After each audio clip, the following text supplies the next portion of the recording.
Para pendengar rahimakumullah, dalam beberapa hadis-hadisnya yang sahih, Rasulullah sallallahu alaihi wasallam telah menjelaskan kepada kita, pada umatnya, bahwa satu-satunya golongan yang selamat atau al-firqatun najiyah adalah orang-orang yang mengikuti jejak beliau dan para sahabat beliau. Beliau bersabda ketika ditanya tentang siapakah satu golongan yang selamat itu, beliau menjawab, ma ana alaihi wa ashabi. Itu golongan yang berada atau yang mengikuti jejakku dan jejak para sahabatku.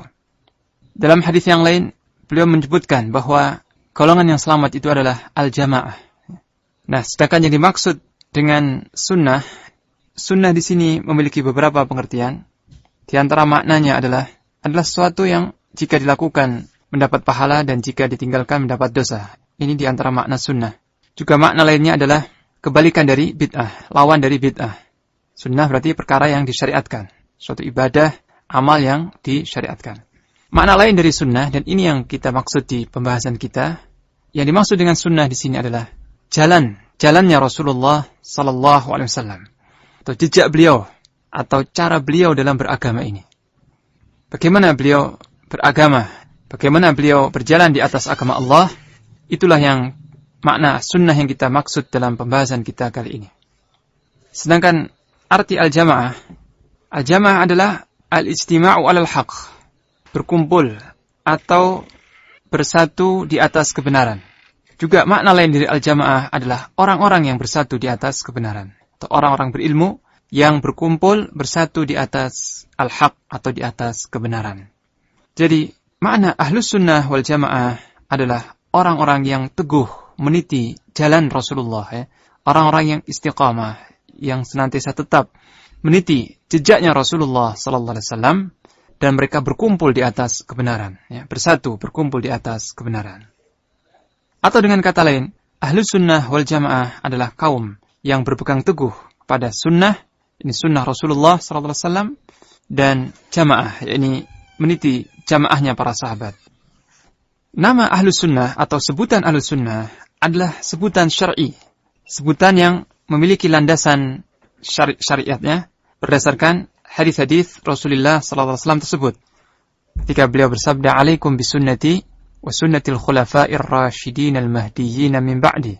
Hendaklah kalian selalu berpegang teguh dengan sunnahku dan sunnah para khulafa'ur rasyidin setelahku.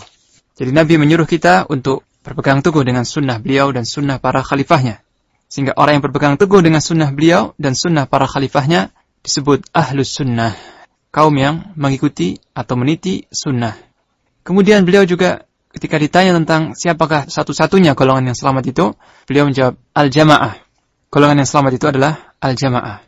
Nah, dari sinilah para salafus saleh memberikan sebutan ahlus sunnah wal jamaah untuk nama satu firqah, satu golongan yang selamat di antara sekian banyak golongan-golongan yang halikah, al-firaq al-halikah atau firaq ad-dhalah, firqah-firqah yang sesat.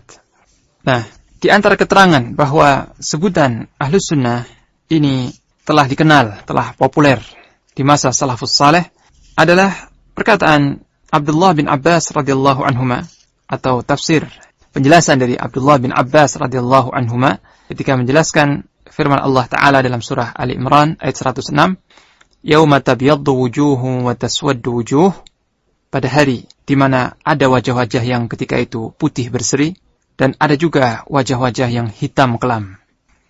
Abdullah bin Abbas radhiyallahu anhuma menerangkan bahwa maksud ayat ini adalah tabyaddu wujuhu ahli sunnah wa taswaddu wujuhu ahli bidah. Itu pada hari wajah-wajah ahli sunnah itu memutih dan wajah-wajah ahlul bid'ah itu menjadi hitam kelam.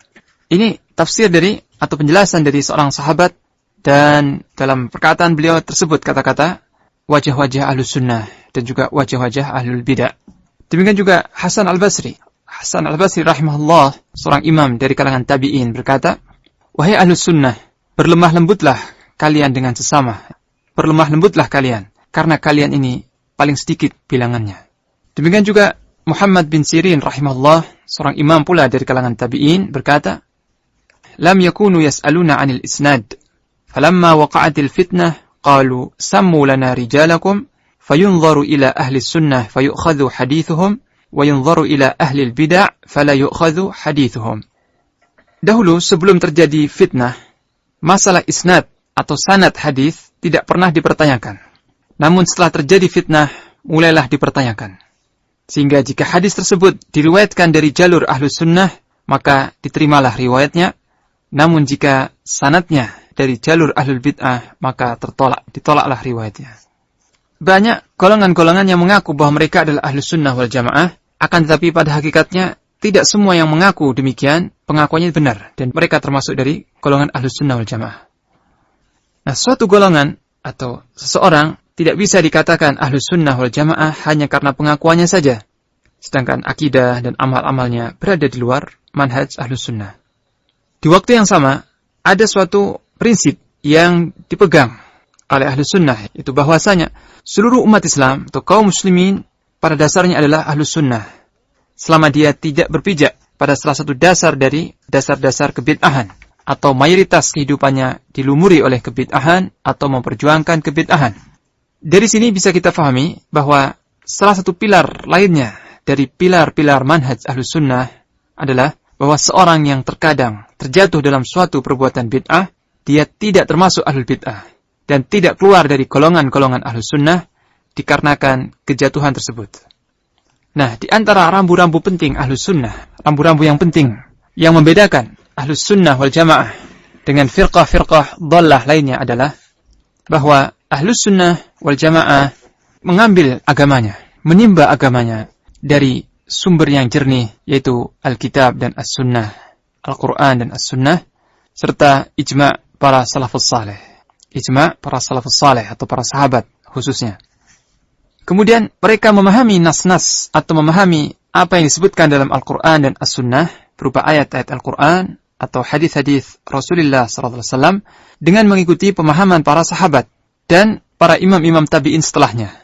Jadi mengikuti pemahaman para sahabat dan para imam-imam tabi'in yang mereka itu adalah murid-murid para sahabat.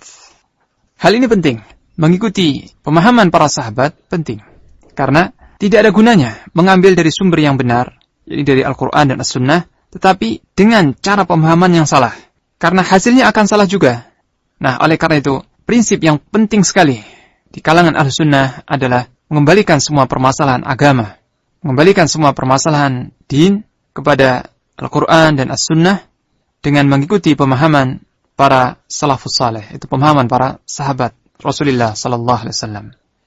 Nah, mereka yang memahami atau menjadikan Al-Quran dan As-Sunnah sebagai rujukan, sebagai sumber, namun tidak memahami Al-Quran dan As-Sunnah sebagaimana pemahaman para sahabat, maka orang ini dalam kesesatan yang nyata. Jadi siapa yang mengaku atau mengklaim mengikuti Al-Quran dan As-Sunnah, tapi tanpa mengikuti penjelasan atau cara pemahaman para sahabat, ia pasti akan terjatuh dalam kekeliruan, karena Allah SWT telah berfirman dalam surah An-Nisa ayat 115, وَمَنْ يُشَاقِقِ الرَّسُولَ مِنْ بَعْدِ مَا تَبَيَّنَ لَهُ الْهُدَى وَيَتَّبِعْ غَيْرَ سَبِيلِ الْمُؤْمِنِينَ نُوَلِّهِ مَا تَوَلَّى وَنُصْلِهِ جَهَنَّمَ وَسَاءَتْ مَصِيرًا. Dan barang siapa yang menentang Rasul setelah jelas kebenaran baginya dan mengikuti jalan yang bukan jalan orang-orang mukmin, maka kami biarkan ia leluasa terhadap kesesatan yang telah dipilihnya itu, dan kami masukkan ia ke dalam neraka Jahannam, dan Jahannam itulah seburuk-buruk tempat kembali. Ayat ini mengancam siapa saja yang menentang Rasulullah SAW setelah jelas petunjuk baginya, dan memberikan ancaman kepada siapa yang mengikuti selain jalan orang-orang mukmin. Jadi dua hal yang terkena ancaman dalam ayat ini. Pertama adalah menentang Rasul, membantah Rasulullah SAW. Kedua, meniti jalan yang bukan jalan kaum mukminin. Nah, yang dimaksud dengan jalan kaum mukminin ini adalah para sahabat.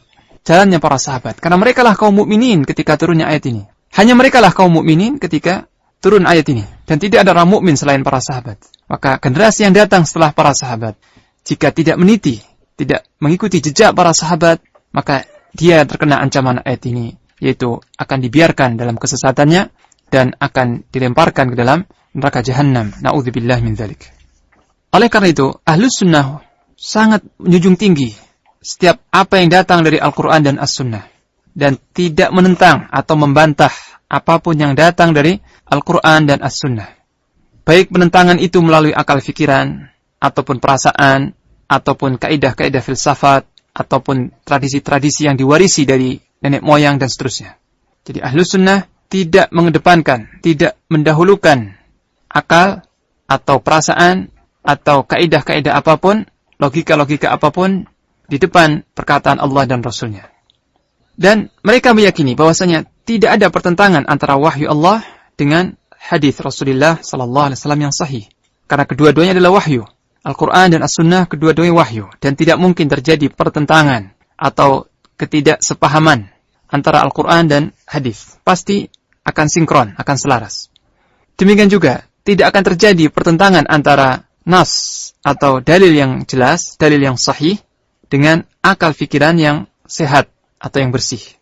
Tidak pernah akan terjadi pertentangan antara keduanya.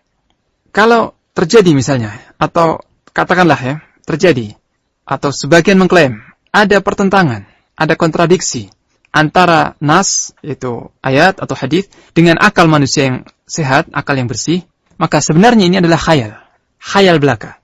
Hal ini karena syariat tidak pernah datang dengan sesuatu yang dimustahilkan oleh akal. Tetapi mungkin syariat itu datang dengan sesuatu yang membuat bingung atau membuat tidak paham akal. Sebagaimana dikatakan oleh Abu Ja'far At-Tahawi bahwa inna syara' la ya'ti bima tuhiluhu al-uqul wa innama qad ya'ti bima taharu fihi al-uqul. Syariat ini tidak pernah membawa sesuatu yang dimustahilkan, dianggap mustahil oleh akal, tidak pernah dan tidak ada. Tetapi boleh jadi syariat ini membawa sesuatu yang tidak dipahami atau mencengangkan ya, membuat heran, membuat kagum atau membuat tidak paham akal. Misalnya kalau diterangkan dalam satu hadis bahwasanya Rasulullah SAW diizinkan oleh Allah untuk menceritakan tentang salah satu malaikat pengemban arash. Ya. Beliau mengatakan bahwasanya jarak antara syahmati udhunih, ya, antara telinganya dengan pundaknya atau bahunya itu seperti jarak 700 tahun perjalanan. Jadi jarak antara telinga dengan bahunya itu sejauh atau sejarak 700 tahun perjalanan. Berarti malaikat ini makhluk yang besar sekali. Nah, di sini akal tidak bisa memahami dan tidak pernah melihat makhluk yang sebesar itu dan tercengang, kagum dengan kebesaran malaikat pengemban arash Allah. Tapi akal tidak mengatakan mustahil ada makhluk sebesar itu. Kenapa mustahil? Padahal Allah SWT ala kulli syai'in qadir, maha berkuasa atas segala sesuatu. Akal tidak mengatakan mustahil, cuma kagum, ya, tercengang. Demikian juga dengan mukjizat para anbiya, para nabi. Mukjizat para anbiya, ya, seperti Isa alaihissalam yang dengan izin Allah menghidupkan orang yang telah mati dan meniup ke segenggam tanah yang dikepal dengan dia membentuk burung dari tanah liat, lalu ditiup tanah liat tersebut, kemudian menjadi burung yang hidup dan terbang. Demikian juga peristiwa Isra Mi'raj dan mukjizat-mukjizat para nabi yang lain. Ini bukan suatu hal yang mustahil. Tetapi suatu yang belum pernah dialami atau belum pernah disaksikan oleh manusia sebelumnya, sehingga akal tercengang. Akal ini menjadi tercengang, ya, karena ini suatu hal yang jarang terjadi atau tidak pernah ditemui sebelumnya. Tetapi bukan hal yang mustahil. Ya. Demikian. Nah, kalau misalnya terjadi, menurut anggapan sebagian manusia, ada pertentangan antara dalil dari Quran atau hadis dengan akal, maka itu bisa disebabkan oleh salah satu di antara dua hal. Pertama, boleh jadi dalil itu ada kelemahan. Boleh jadi hadis tersebut adalah hadis yang dhaif atau maudhu'. Sehingga hadis yang dhaif atau maudhu' tidak menjadi hujjah dan itu bukan bagian dari din. Hadis yang dhaif atau maudhu' bukan bagian dari syariat. Sehingga kalau bertentangan dengan akal, tidak heran karena hadisnya dhaif atau batil. Atau boleh jadi dalilnya sahih, hadisnya sahih, namun pemahaman akal itu yang tercemarkan, keliru, terkotori.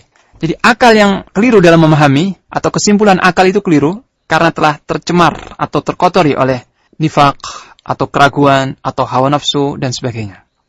Nah, ini adalah salah satu pilar dari pilar manhaj Ahlus Sunnah. Jadi kalau terbayangkan adanya khilaf atau perbedaan antara wahyu dan akal, maka Ahlus Sunnah mendahulukan wahyu atas akal. Karena wahyu itu ayat Al-Quran atau hadis ini maksum dan kebenarannya bersifat mutlak. Kebenarannya pasti, tidak diragukan. Karena ini diturunkan berdasarkan ilmu Allah subhanahu wa ta'ala. Tidak mungkin terjadi kekeliruan dalam apa yang difirmankan Allah atau disabdakan oleh Rasulullah sallallahu alaihi wasallam. Dijaga, tidak mungkin terjadi kekeliruan. Sedangkan akal sangat mungkin keliru. Dan sering terjadi akal itu keliru. Logika akal, penalaran akal keliru. Ini prinsip yang sangat penting sekali. Dan ini salah satu prinsip yang membedakan Ahlussunnah dengan golongan-golongan sesat lainnya, yang mereka lebih mendahulukan akal daripada wahyu. Sebagaimana kaum Mu'tazilah. Salah satu prinsip Mu'tazilah adalah bahwa kebenaran yang ditunjukkan oleh akal itu bersifat qat'i, bersifat pasti. Jadi kesimpulan, hasil pemikiran akal itu pasti kebenarannya. Sedangkan nas atau dalil itu kebenarannya bersifat dhanni, bersifat dugaan. Masih duga-dugaan. Kalau akal jelas pasti kebenarannya. Sedangkan kalau dalil kebenarannya masih sifatnya dhanni atau dugaan. Oleh karena itu, menurut Mu'tazilah, jika ada satu dalil, satu nas yang menurut mereka tidak sesuai dengan akal mereka, pasti ayat atau hadis tersebut ditakwilkan atau ditolak agar sesuai dengan akal mereka. Ini prinsip yang membuat mereka tersesat.